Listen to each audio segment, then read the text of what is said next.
Hi hello అందరికీ. ఈరోజైతే మా బావ వాళ్ళ ఇంటికైతే వెళ్తున్నాము మాచర్ల.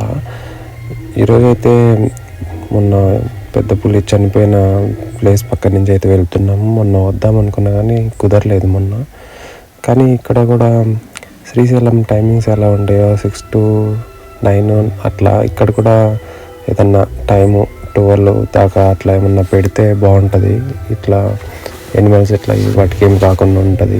దాన్ని ఆలోచించుకొని అధికారులు ఏమన్నా పెడతారేమో మరి చూడాలి. మాచర్ల అయితే వచ్చేసాము ఈరోజు. ఇంకా మాచర్ల నుంచి ఇంకా కొంచెం దూరం వెళ్ళాలి వాళ్ళ ఊరికి. ఈ వాటర్ ఫాల్స్ అయితే ఎత్తిపోతలేదు, పాత వీడియో ఇదైతే, కానీ బాగుందనేసి ఇప్పుడు పెట్టేసిన. చూడండి, ఈరోజుకైతే ఇంతే. బాయ్. ఫాలో, సబ్స్క్రైబ్ చేయండి. ఉంటా.